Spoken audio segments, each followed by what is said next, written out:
au Congo, Congo TV, Congo, Congo, Congo TV, Congo, Congo, Congo TV, Congo Nanya Bambola Congo, promo. Find out the best African news on www.congo-tv.net. Congo Promo, le meilleur du meilleur. Toujours en connexion, très chers internautes, n'hésitez pas surtout, vous qui nous suivez partout dans tout le coin du monde, c'est votre humble servante Bibi Chombombo, plasma 42 pouces, autrement dit, les longues jambes chargées. Merci beaucoup à vous tous qui nous suivez. À celui qui est derrière la caméra, on l'appelle Dems Vidéo. Dems Vidéo, il y a impeccabilité, il y a une image, et ça c'est que non, on filme Moutou, on commence à un poule filmer Moutou. Ah, donc rien à dire que babi, bon luka trotte, babi que non mikolo nazanga bakoto, donc babi c'est le destin qui m'oblige. Babi to ba trotte quoi, babi que non, ils ont le cambo destin. Ah, ils ont le cambo destin. Merci beaucoup. C'est votre émission Africa Show. Africa Show, c'est une émission qu'on parle de faits sociaux, de différents faits sociaux. On reçoit pour vous les invités. Là, je salue le big boss Raph Ngindo qui ne suit pas à partir des États-Unis, avec une très belle site 3W Congo Promo TV, babi que nos site Yamakasi Mikoloyo, et puis ça rabine toujours information très chers téléspectateurs. Lélo, toujours le bel sujet est vraiment important, ils sont très important, surtout bien besoin d'habiter sur internet. Ils ont concerné toujours Moussala Nabiso Otozo Sala Oyo. Il y a qui journalisme, il y a qui animatrice. Donc le lot vraiment Torobeta c'était Torolobelango. Ceux qui vraiment ton Nabiso et Koki, en tout cas vraiment ceux qui s'ajoutent au Sala volume 2. Tu continues à toujours ce jeu parce que tu comme on a Moussalango et comme une théâtre et comme une bagé donc et comme ton to ebina biso to ko différencier qui est qui to ebité l'autre zoloba sur comportement il y a ba journaliste na ba chaîne télévisée na ba site internet ba journaliste na ba animatrice si le loba mususu ba yebaka différence il y a journaliste nani animatrice toi animateur nani. Critères journaliste. Comment est-ce que le journaliste il faut se tenir devant caméra? Comment est-ce qu'il a présenté émission? En tout cas, vraiment sans plus tarder, Naza Naba invité Nangai, ce sont mes confrères. J'ai celle qu'on appelle Jojo Tumba qui est ma consoeur, a évolué dans le site Les Canettes. Elle parle bien.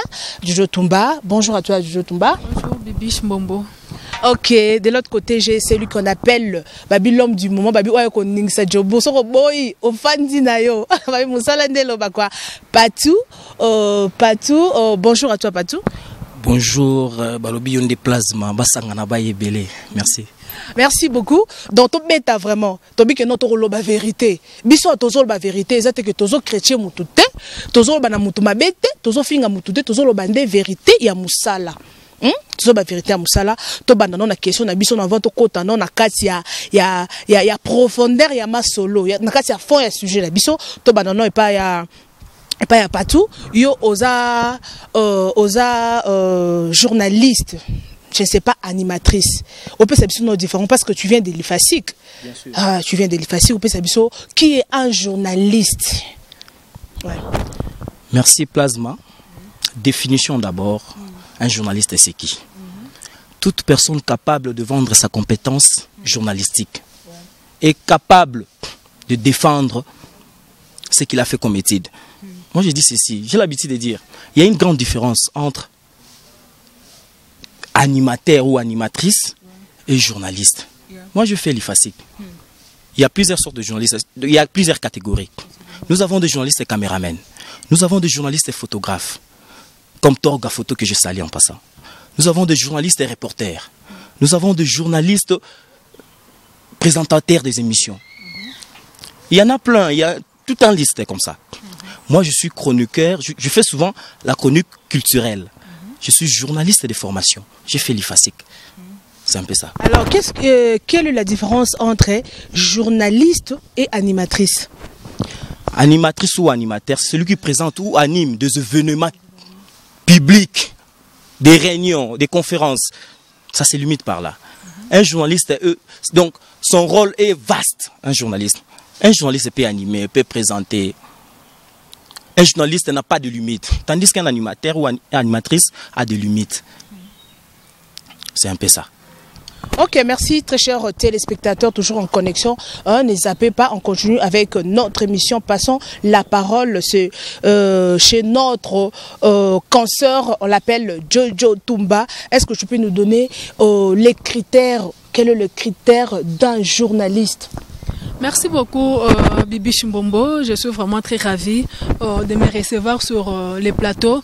Avant de donner les critères d'un journaliste, j'aimerais ajouter sur ce que les confrères viennent de nous dire. Moi je pense qu'un journaliste c'est quelqu'un, d'ailleurs la signification d'un journaliste, c'est quelqu'un qui est capable de récolter les informations, traiter et diffuser. Et quand on parle d'un journaliste, le mot journaliste vient du mot journal. Et un journaliste, on apprend, comme on vient de lui faire, c'est quelqu'un qui a bien suivi les métiers. On a tout un cours de RTV, c'est-à-dire la radio-télévision.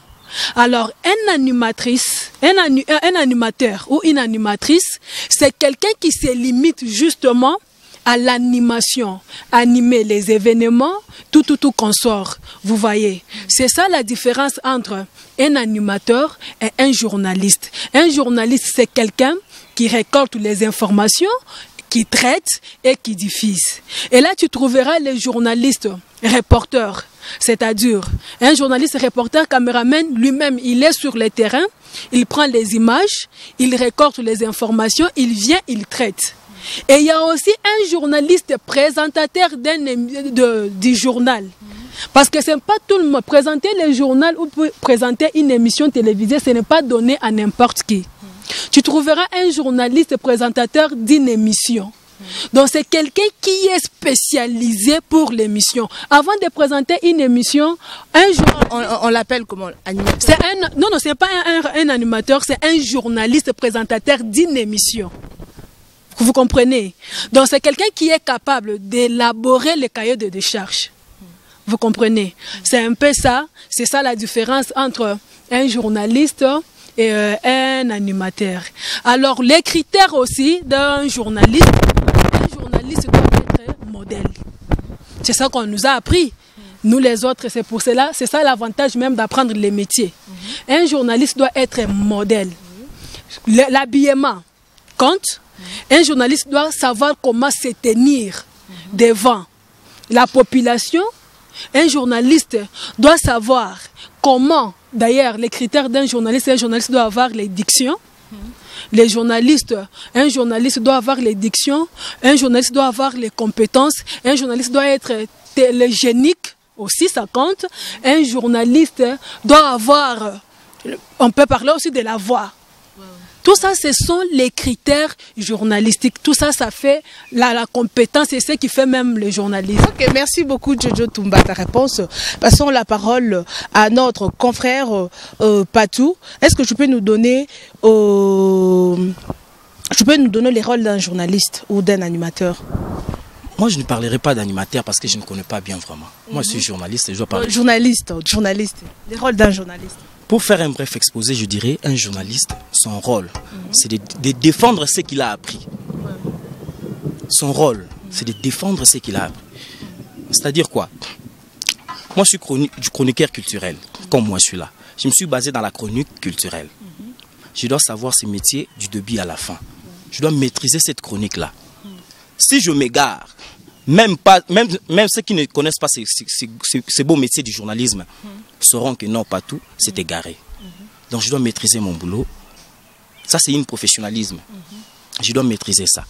Quand on dit professionnel de médias, par exemple, c'est celui qui a l'art dans les sangs. D'abord, il faut parler du sang. C'est vrai, on devient journaliste après les études, tout ça. Mais moi, je suis né journaliste. Très fier de le dire. Je suis né journaliste. il y a des gens qui ont appris à table. Il y a des gens qui ont appris à table. C'est pourquoi vous voyez de bévis dans la télé. Il y a plusieurs bévis. Je ne suis pas là pour citer les noms, mais il y a des gens qui sont en train de mettre la merde dans nos poches.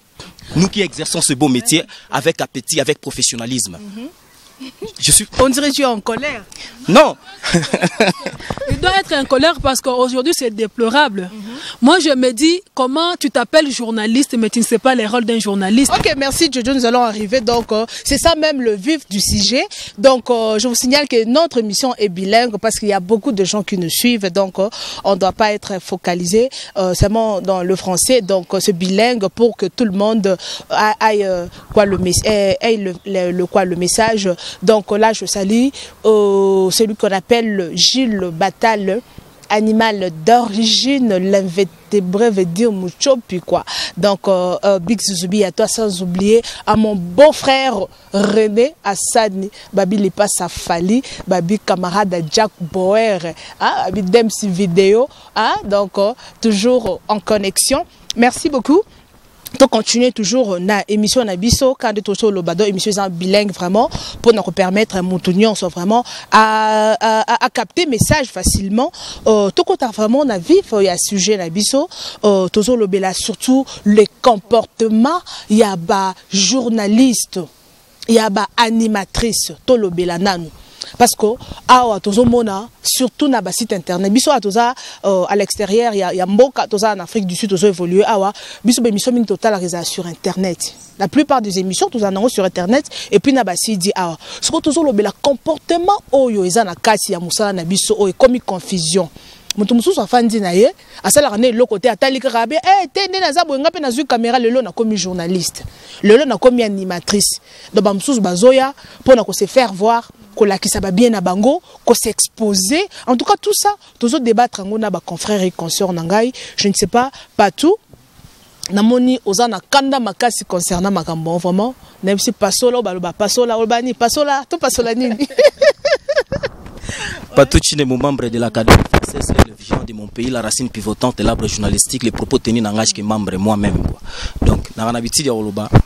Mais que les wele batulan pakaba mon empelé fenaba on devait taking aloba ngana mona ya sepe na vie pena solo la tala lelo na ba Johannesburg na banga nzambe na nzala o to etikali passe ya pamba donc bato ba pesa biso passe ya na fimo obo ko moniza so mbisi nini ngolo so nini na ebite ngap ndenge na ebeli bulo na ba ndenge pena na côté na ba chikapa ndina koma lelo ni na zabu. Je manipule pas mal la langue française, je parle bien français moi. Mais na se sentir à l'aise so ina na lingala nanga. Ce que bino so bo multiplier dans la phase mon même si vous multipliez les français en désordre, ça ne vaut absolument rien. Je fais l'ifasique, je manipule cette langue très bien même. Dans le français kitoko. Mais je me sens à l'aise ndenge veta kinga loba. So na lingala nanga na yoka nanga l'aise na so la bien. Mais surtout ke pena na makambo pena ndenge zalaka to ko taper makambo susu. Ba journaliste ba ko soni. Au moins un journaliste azana ba mongo na ba moyena asomi espace à télévision sko bato ba kolo oto lo bana ba kolo ba espace quoi ba kolo chaîne faut tes amis mingi ba journaliste été na ba kolo site bon ça la biso passe makasi bazo lo kota di n'importe quoi ba che ba lo ba n'importe quoi et ça la bienté et kitsa métier na biso o to tangela ba chik na la beta makolo na ngwe pe na kinga bois na okende ifasik na leki zando na katisi atanga chik ya musalo yo sala nga passe na mona mutu mona télévision ulati mabe biso za mposa otala yo te bato pe bana parler balila ande ozala ate ba sepela na ngote bana ba ko zolobela na précisément maman na loba tutu balata mabe na TV neti nani par exemple mbisi de nani susu te moi siko na minute moi na minute ndeto za no boy na expliquer ki on a siko na banga nzambe na nzala na muta ba guerre banda lelo tilo biso chema ndoki na la soke pato na mandoki ya danger kuna ba obi na banga ga nzambe donc ndena za boye batuton na lobika mbisi batutu ba non grâce mbisi soki mbisi wana yo mtotangi komboni na ebiete ngana loba mama mbisi donc mbisi penza mbisi osa fierté ya ba journaliste était na lukage makasi so na kutana ye bon na ebite ya journaliste to somba espace to batia kaka loba Po mutumo pa koma courage mécanicien mo ba simbile micro comme lo ba courage abotama nango. Dans l'autre moment la mutunyon so simba micro. N'importe qui devient journaliste partout et le Congo ezo comme ça mingi parce que comme tu viens de citer les noms, nga d'ailleurs la consoeur là, azakutu consoeur parce que ici on parle de journalisme. Tout ça c'est la faute. Ya bato nga na benga bango bato ba ya ba journaliste par accident. Omoni eza faute na bango te au vandi na télévision ozo tala ozo envier tikape oya c'est bien bon biso ba misuso dans la vie d'ailleurs pour que ozala mutu il faut avoir un modèle. Tu dois avoir le modèle. Biso ba misuso modèle na biso zaki soto otala ba Mamina Masengu otala ba Chantal Kanyimbo, ça te donne l'envie de faire le métier. Alors moi je pense que le rôle d'un journaliste, premièrement, c'est d'éduquer la masse, c'est de former et d'informer. Vous comprenez? C'est ça le rôle d'un journaliste. Maintenant, ce qu'on bande konanga to mikana ko mitu na ba question. Bino ba bozo milo ba boza ba journaliste lelo n'importe quoi, n'importe quand, n'importe comment. Est-ce que quand vous passez na ba tranche na bino, il y a animation to na ba présentation na bino? Est-ce que bloko bosala kawana votre façon de s'habiller? Bo edikaka masse vraiment? Est-ce que vous informez la population? N'a aucun information. N'a to yebeli information dont nous provenant de la source. Donc un journaliste au côté de mon plateau n'a bandolobelo comme sur Bibi Mbombo parce que nazana kanda na ye on a vérifié. C'est aussi problème au liquide devant télé. Au liquide devant télé, les lots télévision combien entre ba journalistes na ba chroniqueurs bozo fingana donc on ne sait pas, ce n'est pas polémique, pas polémique, ce n'est pas ça. Les métiers un journaliste c'est quelqu'un avant de diffuser l'information, il faut oser l'information na source. Ceux qui ont moko mona quitté bateau ba événement ya ba témoin à événement. Il faut barrer les télé histoire ndenge likelaki oye osali papier na yo. Éduquer la masse. Yo olati ndekolanga patu grâce wana na salaki émission fa passer na benga ki ekutu mingi azo kotsanga ba répondeur. Parce que na moni on doit être jaloux na musala tozo sala. To kondi maté parce que balobi muyaka moko afingisa ba yaka nyonso. Aujourd'hui to komi na difficulté na terrain, on nous traite tout le monde de même sorte. Parce que tout le monde veut devenir journaliste. Mais mes chers amis, devenir journaliste, ce n'est pas savoir parler. Il y a une différence entre savoir parler et connaître le travail. Vous comprenez? Koyeba kolata, ozo éduquer masse. Ta façon de parler, tu es un modèle pour la population, pour les téléspectateurs au bazo landayo. Alors, les téléspectateurs ne sont pas là pour la kolanda mini jeep nayo o lati sexy nayo. Bon, c'est ça d'ailleurs qui fait la différence entre les chroniqueurs et les journalistes. Et comme on parle des journalistes, to kobeta masolo ba nasi odia. On parle de journalistes et des animateurs. Oui, on parle de tout le monde. Oui. Il faut retoucher ma poigne. Oui, tu n'as pas raison. Tu as peine à animateur au bazar modèle. Tu as peine à animateur, moi je dirais, je connais des animateurs au bazar modèle. Je dirais le cas, il y a Yves Abdallah. Vous comprenez? C'est un confrère journaliste de formation, mais il s'est spécialisé maintenant dans l'animation. Il fait l'animation culturelle. Vous comprenez? Exemple, il y a Noëlla Madiga, il est à digital. Au moins, il baza est belé. Modèle pe baza, au sentir que nous vendons la télévision boye, on sentir de kondenga zo animé émission naie qui Henriette Kanjinga. Aza animatrice. Mais sa façon d'animer, on sentir que nous ont pesana pour ça. Mais ce n'est pas le cas avec d'autres personnes. Ceux qui soi-disant classe mbizi, ceux qui nini. Baza est belé, ça en tout cas, baza est belé. Baye kotie la biso embrièmement na musala. Et moi j'aimerais même que bango moko nanu bakoka ko différencier. Bati que la biso ba journaliste to bundana na ndenge to yebeli. Abi bato bazo sala bongo bazo sala ki sexy bazo sala oeza or comment je peux dire hors métier bangone bazana succès bangone bazota la matro ba sala buzoba. C'est normal bangone bazota la matro parce que vous savez aujourd'hui notre pays est à parterre pour la buzoba musique. Vous comprenez? Je suivais quelqu'un à Zoé Bissario, la tournier dans le lobby, tu parles, on a yeba yote parce que on a journaliste présentateur, il y a un journaliste oh ya yambaka Kofi. Kofi a boakiye nde bayebi. On comprend? Ce sont les animateurs.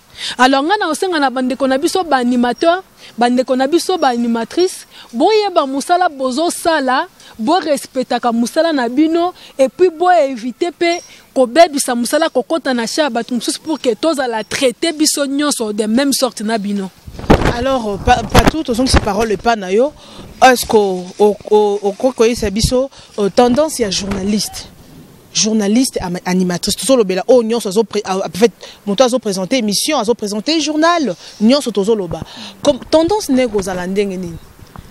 D'ailleurs journaliste faut zalana ou arbitre faut en être journaliste aza moto aza au milieu du village azo kabolaje ndenge zalaka okoza jamais na tendance moko boye za journaliste ya Kofi to journaliste moko boye po wana kuna benga ba journaliste te esprit ya bien na ndenge masolo bona bino ba porte parole ba musicien et ça la nga bien na benga bino bongo ba porte parole ba musicien ba futa bino bongo les fêtes ya rolobela mutu moko boye ozwaye lo osakapara na donc ozwaye penza yende yona yende nga mona watu musuba oso bambatanga no sa émission ya musique na Congo Peginza Saebi le terminateur de la presse congolaise nga no sala émission ya musique na Congo ba type mususu boya sa ba émission sentir ça par exemple ya Wera Mobimba senti pena que aya sali moi bevi moko boya connaître erreur moko boya misia bete mata pena donc na biso batu boya or nga sona ça par exemple reportage na ngai na yeshio na musala na nga o atana courage na bandata otomba loboko te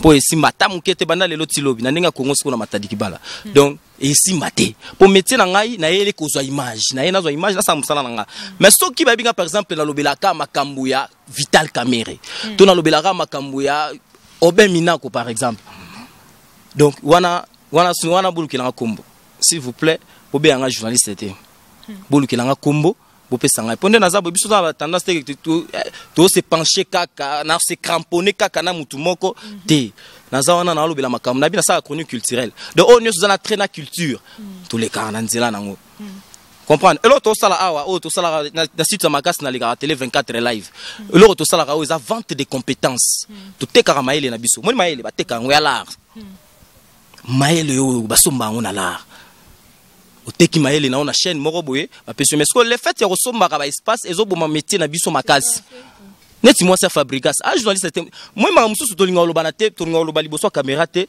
po eza mabe makasi ozana mbongo na oke sombi espace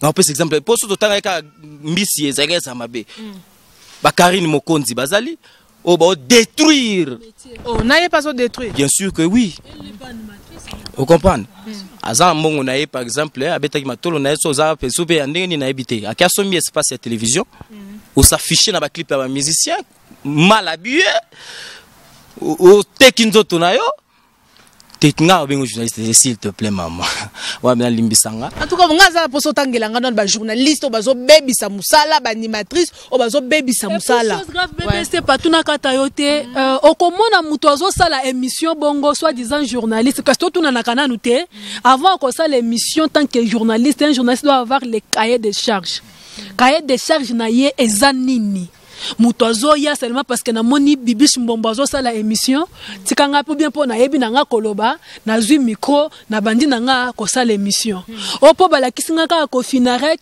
o na moni dems vidéo azozwa image ngape na komi na nga dems vidéo chose grave o mona pe mutongo abandi ko boya dems vidéo ko bana lelo ti lobby comme polémique contre polémique moi je pense que un journaliste un animateur, un présentateur d'une émission, il faut azala na cahier de charges. Ce qu'on a na cahier de charges, émission qu'on présenter en fonction de quoi. Ce qui ont à apprendre était biso na musala yango moni mutu nyonso domaine nyonso il faut qu'on apprendre. Okuta ba minga nga bazana d'ontologie na bango.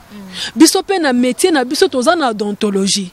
Ce qui ont sali métier, to boite ce qu'on a chance à ça la université te mais ba centre information ezate maman.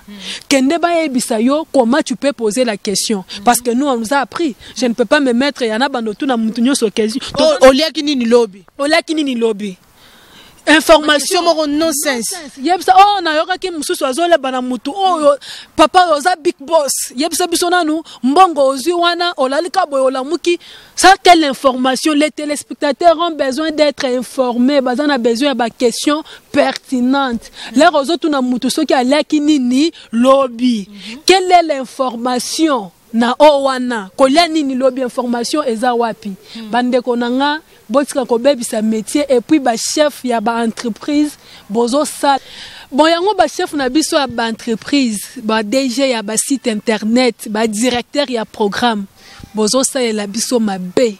Botika na loko so mbongo, botika na ko profiter na intérêt na bino, mais faut boye bananu comprendre soin ya population parce que leur bozo permettre n'importe qui aille au PC tranche ya animation à comment le n'importe quoi à zo détruire masse na yope osa impliqué. S'il vous plaît bo aider biso bo tenir compte avant peut ça mutu espace à présenter émission tout na nous cahier des charges. On doit savoir quoi qui peut passer les cahiers des charges.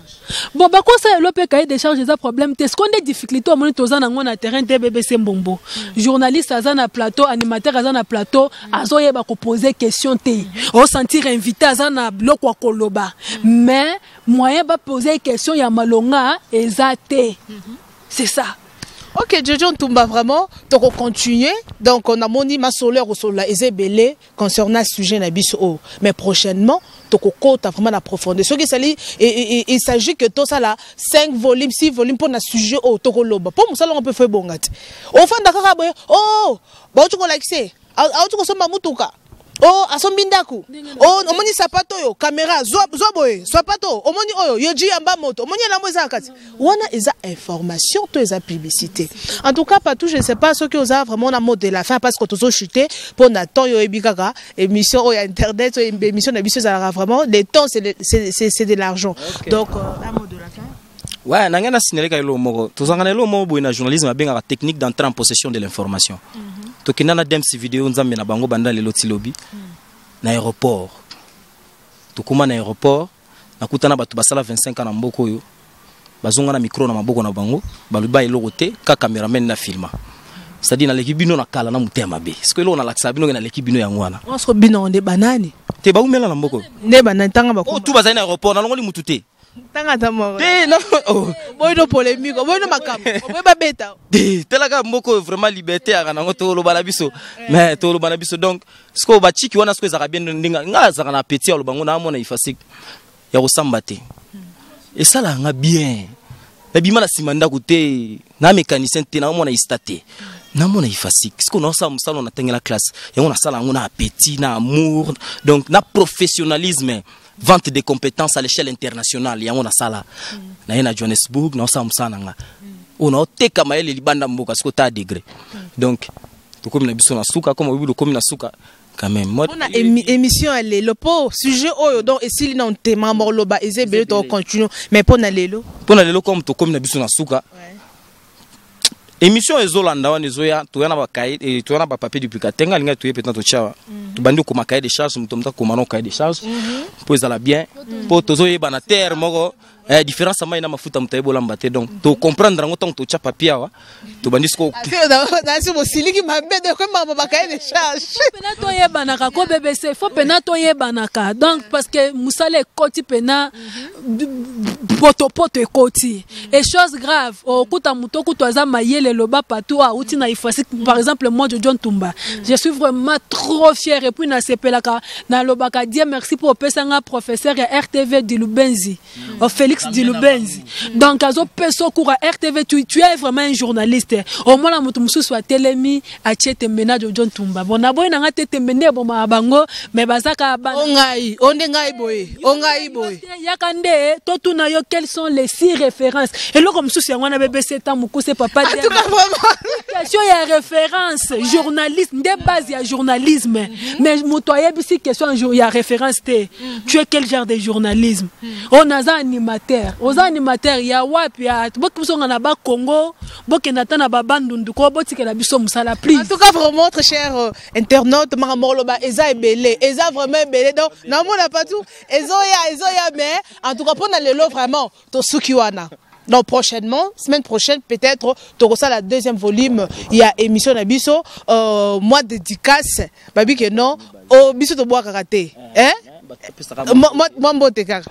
Na pesi mbote na JC Chibango babi taille compétitive, longue jambe mobile sika na sachet basaleli nonte. Na pesi mbongo na sele sala mbote babi motema ya Alpha Munene, na zolelo mabe dems video nzambe na bango tie so koya koza biso ba Christo Cédric Muzo na zolelo BBC de Djobu sangana na bango, po sala bien et salinga pe bien ya trop, na zolela l'air de ces pays Giscard Masuku, Georges Mukuna. Merci beaucoup Jojo. Non, merci à toi Bibi Chimbombo. Là je fais gros bisous à mon mari René Assani, à ma belle famille. Na dem si vidéo balobi Zamba Bilili. Impeccabilité. Et à Bilili veut dire Zamba Bilili oboyo empreinte digitale. Donc dem si vidéo sanga dem si vidéo na okango musika. Les comme destin. Les comme destin maman donc le destin nous oblige. Merci na ba fidèle téléspectateur na biso o ba permeta ki o ba yoki biso toza wana pona bino na yebi ke bolela biso fort biso pe tolela bino fort. Merci très chers téléspectateurs. Bino bokinde to betima solo. Tolobi que non toza on a toujours pour na bino pour repérer sa bino ba information. De photo beta ka ba sujet moko abo. Ezete que non toké to moni mutu moko boye ba fanisi kuna bolumbu obota la mutu wana. Non. Il faut ba sujet boye. Et mutu azoyo kazo ba ça en plus. Merci beaucoup. Na remercier Dems vidéo vraiment Bilili. Merci beaucoup pour l'impeccabilité ya ba image babi donc rien à dire quoi, rien à commenter. Au Big Boss Raph Nkindu à partir des États-Unis, babi na Boston, babi azaka moko, babi Congo Promo TV, babi si tu es au tal la mama kasi là je vois Bijou Meta VIP ma concert depuis France et à toi Bijou Engala depuis Chicago aux États-Unis. Donc Big Zuzubi à toi balagnon sur Londres, babi que non viens na ngai Pichou, babi na Londres, babi que non petite na oyeyo leki na oyeyo à toi l'invertébré l'invertébré veut dire quoi veut dire animal d'origine, rien à dire quoi, babi veut dire mucho puis quoi. Merci beaucoup. Je vous retrouve très prochainement avec un nouveau numéro. Ne zappez pas surtout, ne faites pas trop démaquiller, restez toujours connectés, hein babi to ceux qui ont bye bye. Au Congo Promo TV, Congo Promo TV, Congo Promo TV, Congo Promo Ozamba lobi nanya koboya, Bambola Congo